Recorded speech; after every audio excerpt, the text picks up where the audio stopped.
তো hello friends, আজকে আবার নতুন একটা ভিডিও নিয়ে এসেছি। ব্যাপার পুরো ভিডিওটা হবে আজকে হোয়ে প্রোটিন নিয়ে। তো অনেকে আমাকে কোশ্চেন করেছে যে হোয়ে প্রোটিন খাওয়া সেফ কি সেফ না, কার খাওয়া উচিত, বা মেন কথা হচ্ছে হোয়ে প্রোটিনটা খাওয়া কি ভালো না, এটা হচ্ছে আজকের ভিডিওর মেন উদ্দেশ্য। তো আজকেও পুরোটাই ক্লিয়ার করার চেষ্টা করব সবার জন্য, বাচ্চা, দাদারা, দিদিরা, মেয়েরা, যতজন, অনেকে প্রেগনেন্সিতে খায়, সবার জন্য বলবো। সুগার, প্রেশার, কোলেস্টেরল, থাইরয়েড যার যার আছে, সব কোশ্চেন আজকে ভিডিওতে ক্লিয়ার হবে। তো পুরো ভিডিওটা দেখতে থাকো। আচ্ছা, এক কথায় বলতে গেলে হোয়ে প্রোটিন হচ্ছে সেফ। ব্যাপারটা হচ্ছে হোয়ে প্রোটিন খাওয়ার কারণ হচ্ছে কোনো একটা মিল্ককে রিপ্লেস করে এই হোয়ে প্রোটিন দিয়ে প্রোটিন রিকোয়ারমেন্টটাকে পূরণ করা। আচ্ছা, এবার বডিতে প্রোটিন রিকোয়ারমেন্ট প্রয়োজন হচ্ছে মাসেল রিকভারির জন্য, মাসেল ডেভেলপের জন্য, বডির ওভারঅল রিকভারির জন্য প্রোটিন দরকার, এক ধরনের অ্যামাইনো অ্যাসিড।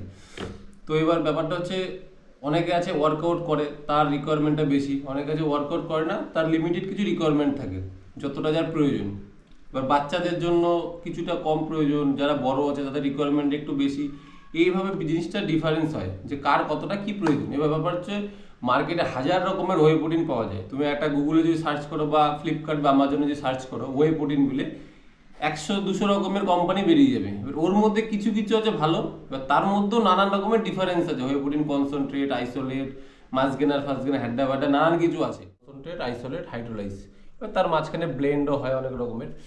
ব্যাপারটা হচ্ছে হোয়ে প্রোটিন, এবার এর মধ্যে কোনটা কে খাবে সেটা জেনে খাওয়াটাই ব্যাপার। যারা তোমরা যার থেকে সাজেশন যে জানে ভালো বা কোনো নিউট্রিশনিস্ট, তার থেকে জেনে খাবে, বা আমার কাছে তো জিজ্ঞাসা করলে, বা যারা আমার স্টুডেন্ট বা আমার ক্লায়েন্ট হয়, আমি ভালোটাই সাজেস্ট করে দিই কোনটা কার প্রয়োজন। এই জেনে খাওয়াটাই ব্যাপার যে কোনটা কার প্রয়োজন। বাকি সেফ সবকটাই, সব যে কোনো ওয়ে প্রোটিনই খাওয়া যায়। এবার কার কোনটা প্রয়োজন এটাই ব্যাপার, জেনে খাওয়াটাই ব্যাপার। তোমরা যারাই খাবে জেনে খাবে কারোর থেকে, যে এই সম্বন্ধে জানে ভালো।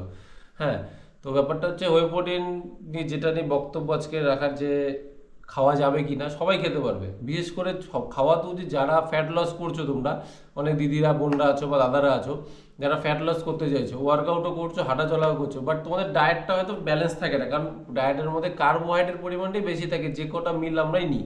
হ্যাঁ, তো সেখানে রিপ্লেস করে কোনো একটা বা দুটো মিলকে সেখানে হয়ে রাখা যায়। যেমন মানে প্রেফার করবো, একটা টিপস তোমাদের বলি, যারা ওয়ার্কআউট করো এমন না যে ব্যায়ামের পরেই খেতে হয়। তোমার যদি শিডিউল থাকে ব্যায়ামের পর গিয়ে বাড়িতে মিল নেওয়ার, তুমি অন্য টাইমেও খেতে পারো, বিশেষ করে মর্নিংয়ে। এমটি স্টমাক খাওয়াটা হচ্ছে বেস্ট। বা অনেকে সুগার পেশেন্ট আছো, বা থাইরয়েডের পেশেন্ট আছো, বা অনেক ওভারহেড, পিসিওডি আর অনেকের প্রবলেম থাকতে পারে, তো তোমরাও খেতে পারবে। মিল্ক বেস প্রোটিন তো খাওয়াই যায়, অসুবিধা নেই।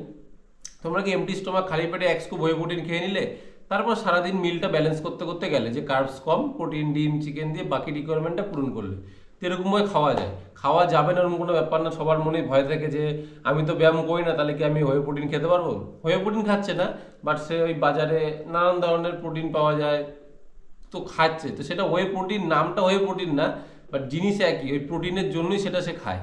তো সেটার থেকে বেস্ট হবে যে কোনো তুমি ওয়ে প্রোটিন খেতে পারো, বাট সেটা সাজেশন নিয়ে খাবে যে কোনটা খাওয়া উচিত বা কোনটা ভালো না ভালো, কারণ অনলাইনে হাজার হাজার।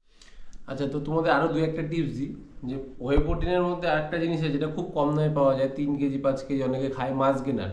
তো মাছ গেনারটা কাউকে প্রেফার করবো না। যারা এমনি আন্ডার ওয়েটে আছো, বা এমনি যারা কোনো ট্রেনের সাজেশন নিয়ে খাচ্ছ, তারা তো ঠিক আছে।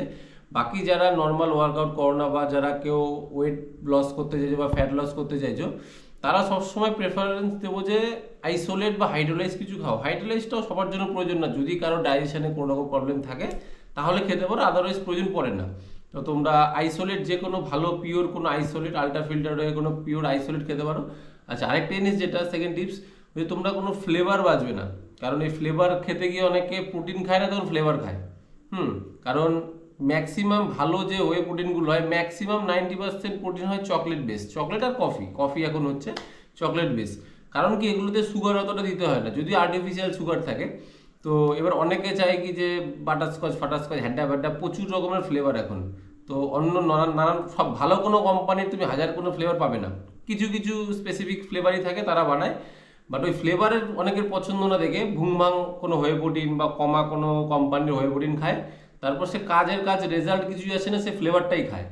তো কিছু কিছু ভালো কোম্পানির আছে কিছু ফ্লেভার, তো সেটা তো মানে যার থেকে তুমি নেবে বা যেরকম সে প্রেফার দেবে, যে তারপরে তুমি খাও। কিন্তু বেশিরভাগ দিয়ে চেষ্টা করবে যে ফ্লেভার যেন মাথায় না থাকে, মাথা থেকে ফ্লেভারটাকে বার করে দেওয়া। কারণ এই জিনিসটা তুমি আইসক্রিম বা চকলেট না, এটা যে ভালো লাগবে দেখে খাবা, এটা হচ্ছে শরীরের কোনো একটা কিছু প্রয়োজন মেটানোর জন্য খাচ্ছ, মানে অ্যাজ এ একটা মিলই, তবে সেই মিলটা তুমি ভালো খাবার হিসেবে খাবে, সেই জিনিসটা যেন মাথায় না থাকে কারণ, তাহলে কি তুমি প্রোটিন পাবে না সেই খাবার, সেই ওয়েটার মধ্যে ফ্লেভারটাই পাবে, আর মানে ভরা থাকবে শুধু সুগার। ফ্লেভার বানাতে গেলে সুগার লাগবেই, আর্টিফিশিয়াল সুগারই, বাট পরিমাণটা থাকবে প্রচুর বেশি। তো এই জিনিসটা বলবো, অনেকে আমি দেখেছি, আমার অনেক স্টুডেন্টরা দেখে এই জিনিসটা করে যে ফ্লেভার, তো তাও আমি তাদের ওই কিছু কিছু কোম্পানির আছে ভালো, সেখান থেকে বেছে বের করে এনে তাদেরকে দিই, যেটা সুগার একদমই কম থাকে। কারণ আমি প্রোটিনটা, এই হোয়ে প্রোটিন খাওয়ার কারণ প্রোটিনের জন্য, সেখানে যদি সুগার ফ্লেভার এত ঢুকে যায় তো তাতে ওয়েট লসে বা পেটের অনেক সমস্যাও হয় এগুলো থেকে। তো তোমরা ফ্লেভার বেশি খুঁজবে না, চেষ্টা করবে চকলেট বা কফির মধ্যেই খাওয়ার, কারণ এটাই বেস্ট হয়, চকলেটের সুগার এগুলোর মধ্যে কম থাকে সুগার। তো আজকের টপিকটা অনেকটা ক্লিয়ার করার চেষ্টা করেছি, আশা করি হয়তো অনেকে ক্লিয়ার হয়েছে। ক্লিয়ার না হলে আবার বলবো, আমি আবার ভিডিও বানাবো যে হোয়ে প্রোটিন সেফ কি সেফ না। আজকের মেন টপিক ছিল হোয়ে প্রোটিন কি সেফ না। সবার জন্য সেফ, যত হিউম্যান আছে সবার জন্য সেফ, সবাই খেতে পারে, শুধু রিকোয়ারমেন্টগুলো আলাদা আর খাবারের টাইমিংগুলো হবে আলাদা, যার যখন প্রয়োজন সেই অনুযায়ী খেতে হবে, যার যেরকম মিল নিতে পারবে সেই অনুযায়ী খাবে, আর কিছুই না। তো ভিডিওটা ভালো লাগলে শেয়ার করো আর কমেন্ট করো আবার নেক্সট ভিডিও কী নিয়ে বানাবো, বা হয়ে নিয়ে বানালে আবার বানাবো আরও অন্যরকম ইনফরমেশন। তো তোমরা কমেন্ট করবে, আমি অবশ্যই ভিডিও বানাবো আবার। তো বাই বাই।